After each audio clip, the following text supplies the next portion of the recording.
I have this question I want to ask. Is this place any more dangerous than Albertsons in a crowd? Not in the slightest. Is this place any more dangerous than Lowe's or Walmart?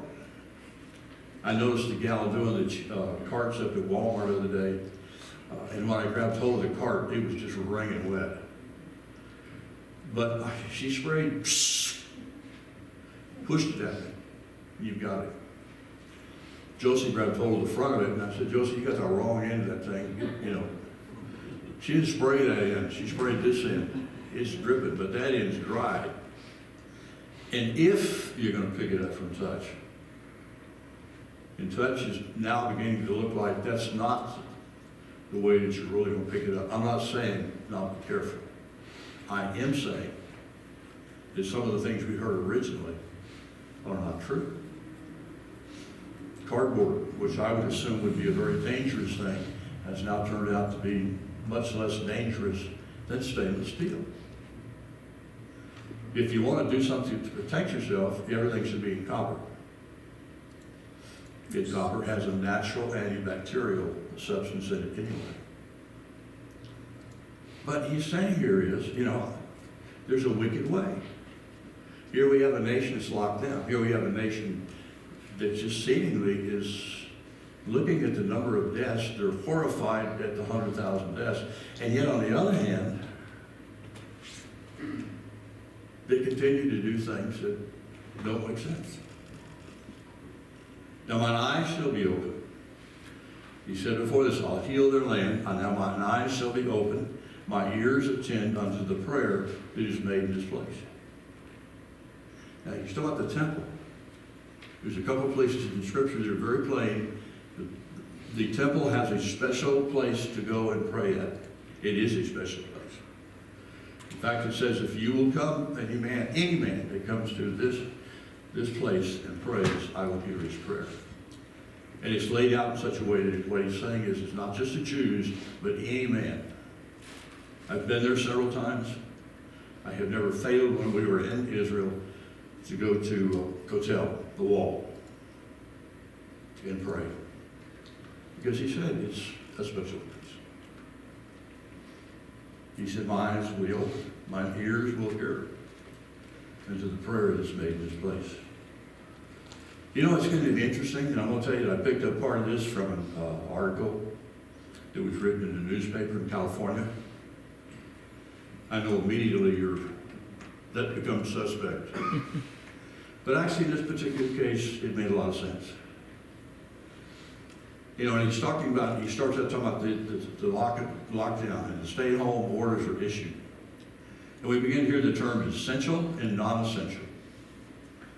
And originally, when part of this came out, some of our city officials and county officials lived with church as non-essential.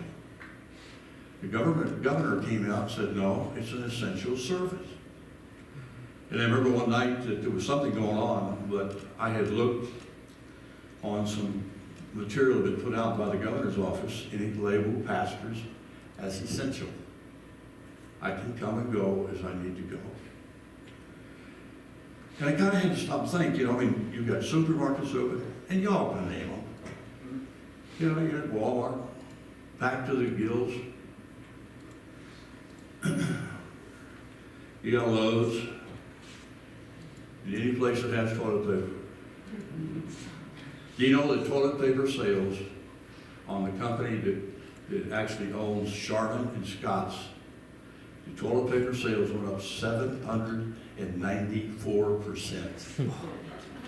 That's an unbelievable number. It's also an unbelievable amount to try and deliver, and we're out. And they can't even, they're having trouble getting geared up to respond to this. Walmart increased their profit by over 100%. They're giving some of it back, but the amount that's coming back is not like the amount that's going in. Sam's.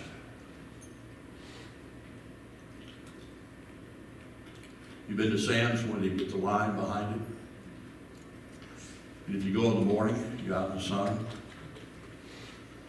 I'm trying to think of where it was at Albertsons. Somebody went up to Albertsons the other day and said they waited 40 minutes to get inside that door. He said there were people there was one in particular, this person told me, he said one man in particular that waited 40 minutes along with her, went inside this door, went straight to the liquor aisle, loaded up, and left. And I think sometimes we look at what's essential and non-essential, and we actually California has put us in a concert venue. We're the same as concerts. Can I tell you the truth? Some cases, that fits, really does. Good concert.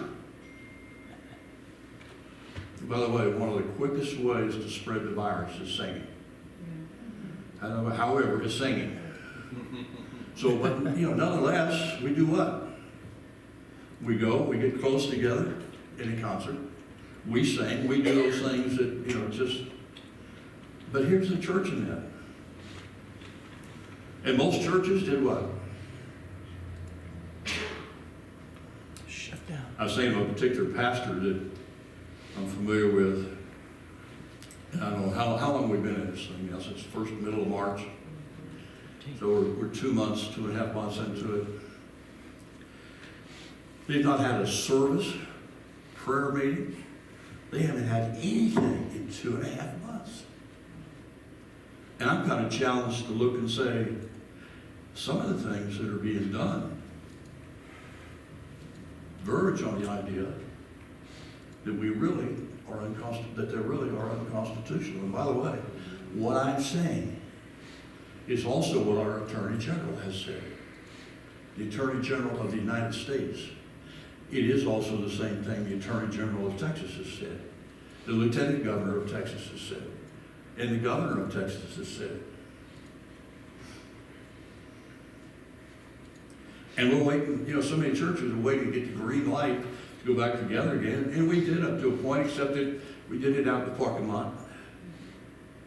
We did it online. I came in one day and Letty said to me, she said, you're crazy for doing what you're doing. I said, what do you mean? She said, you're doing videos that you don't have to do. Why do a Wednesday night? Why do a Sunday school? I said, because I think they're necessary. I think they need to be out there. And I'm sure that some of them are not as good as they should be. I'm sure that some of them probably hit somebody as being boring. Can I kind of recommend, and I don't want to speak for Dennis, but you can give me an amen either way. But when I look and there's one view, that's discouraging. Yep. It really is. I felt so much better though the other day. I come to find out, I was looking around for ways that you bring people to the website. There's all kinds of ways of doing this, so we're going to be doing some of that this coming week. But one guy said the average person watches a video on YouTube for 6 minutes. And I went back and looked at our statistics. I feel much better. At least. Yeah, I know, part 1, part 2, that was hard to get used to. We overcame that, found a way of doing that. It's easy. And just for your interest in Europe, you can't buy a camera that does more than a 30-minute session. And that's done for safety reasons on the lithium battery, which is no longer a necessity. However, it is. But then I come back and say, what's the reason for closing the church? Is this place dirty? Cleaner than my house. I said this, I don't know how many times. Sitting in the back, there's a couple who do this. There's signs on the wet doors next door that say, this room is sanitized and ready for use.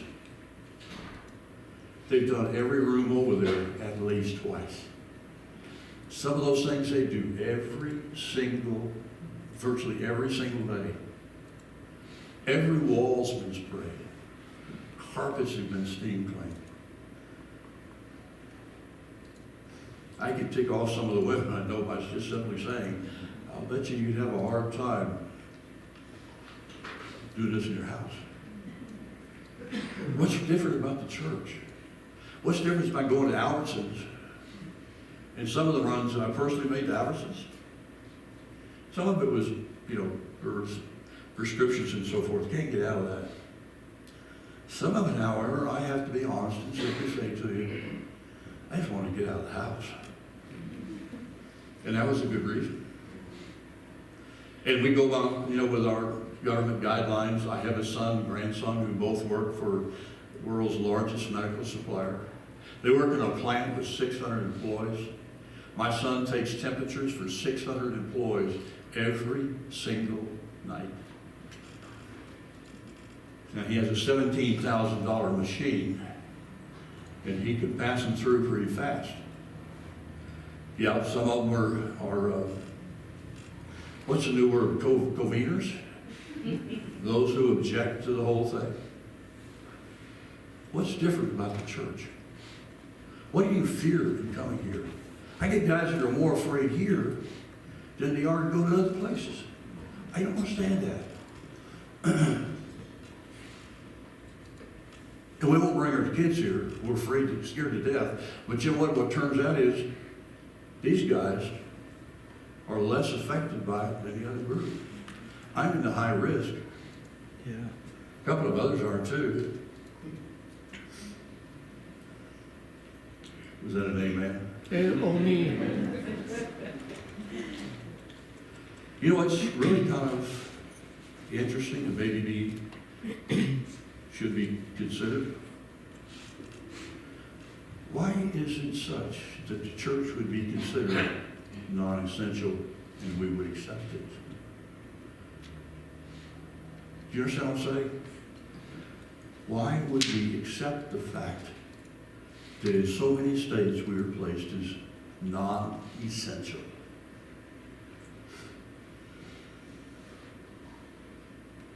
And in fact, in California, I understand that their reopening for the church is not till the very last stage. And the man that wrote the article, and let me just quote him, said, I was sad. Not because I disputed the high risk of such gatherings posed, but because it underscored how low priority church-going has become in contemporary Western culture. And we just said it's not necessary. It's not necessary. However, I can tell you this. After 9/11, what a change. At the start of this lockdown, there was a change took place. When the war starts with China, and it's coming, there will be a change. When the next terrible, whatever it may be, happens, there will be a change. Why? Because all of a sudden people want to get in touch with God. But if you take a look back at those verses, we should be in touch with God before the emergency occurs. And we should be understanding what it takes to get out of that. I do a lot of reading on statistics. That means I don't have a life. So it's one of those things that you look at. And I read that 80-some-odd% of millennials are looking for a church which preaches love, love, love. Life is not love, love, love. And you and I have a responsibility to warn the world about what's coming. Just for the fun of it, if you believe we are in the very last days, can I have an amen? Amen. Amen. You believe it. Then what's our obligation? To take it out. You know what's funny is if you look at the pictures, this is not in the outline anywhere. I need to be careful here. But if you look at the movie pictures that are being made today, the TV series that are being made, they're about end of world things. They're about demonic things. I mean, it's just so heavily weighted on that side of the thing. It's just unbelievable. Even the world understands and sees there's something terrible coming. Very terrible. I mean, we can live without the church, but we cannot live without the essentials. Liquor stores, liquor departments, marijuana dispensaries, and by the way, this is a California list. Marijuana dispensaries, I don't know how many of you know what that is. If you've not been out of the area, probably not a lot. But in New Mexico and other places, California, Colorado, you go to a marijuana dispensary to get your marijuana. It comes in gummies, it comes in all different forms. How do you know that, Pastor? Because I have young people in my family. Do you know that a golf course in California is essential? Where's Maury when you need him? I mean, you just stop and think about what is being said here. But the world can live without the church. And that's the church saying that. Because we will respond. Now, we did in Texas. But we didn't have to in Texas because, fortunately, it was taken care of. I have to tell you that every week, and I don't know who's up for this week, but every week one of the 3 top people in our state government will be online with a whole group of pastors. The last time that they went on to an online meeting, there were over 500 Texas pastors in that conference. I don't think they were all in Texas. I think there were some in Oklahoma, Louisiana, and New Mexico. Because they don't have anything like it there. This is much closer to heaven. Amen. Starting Wednesday, however, apparently it switches. I think Wednesday is 102. You know what we're saying? We can live without prayer together. But Pastor, I can pray at home. Yes, you can. But here, I'm here to tell you guys, Lone Ranger Christianity is not in Scripture. Lone Ranger, that's where it says, I don't like the way the church does things. I want to do it my way. And so I pull out and I do it my way. I do it all alone. You know we're a family? Amen. We're a family. Do y'all get along in your family always? No. I had the meanest little sister. She's still mean.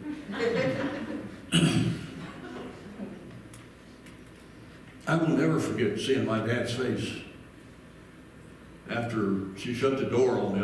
I jumped over a chair to get into her room. She had placed a chair in front of her door.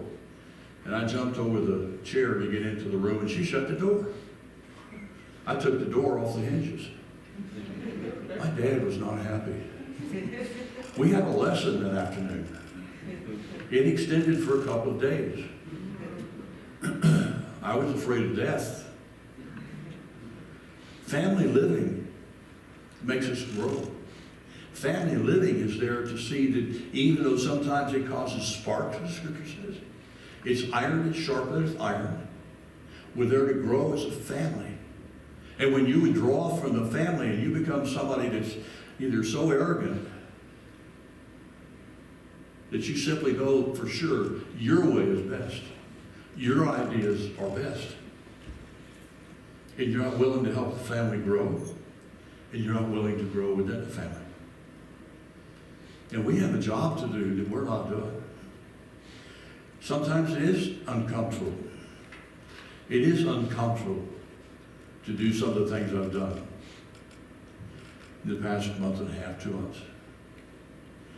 And when I look at the state government and I begin to look and say, you know, what right do you have when every document we have, starting document, mentions God? You can say the Constitution does, it does too. And it was a legal document.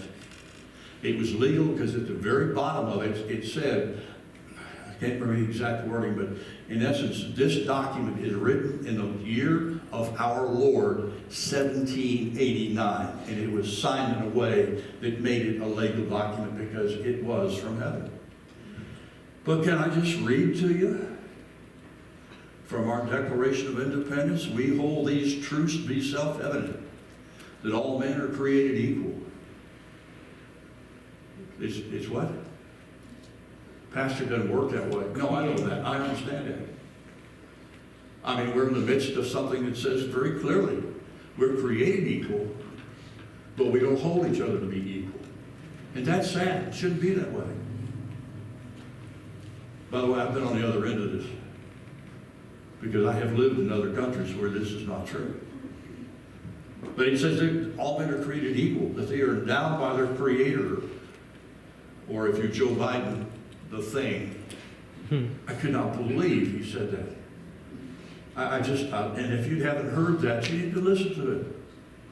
That they are endowed by their Creator with certain unalienable rights. That among these are life, liberty, and the pursuit of happiness. The end of the declaration says, with a firm reliance on the protection of divine providence, capitalized, we mutually pledge to each other our lives, our fortunes, and our sacred honor. And somebody's going to say, that was for rich men and they didn't give anything. Out of that 52 men who signed that document, over 40 of them lost everything they had.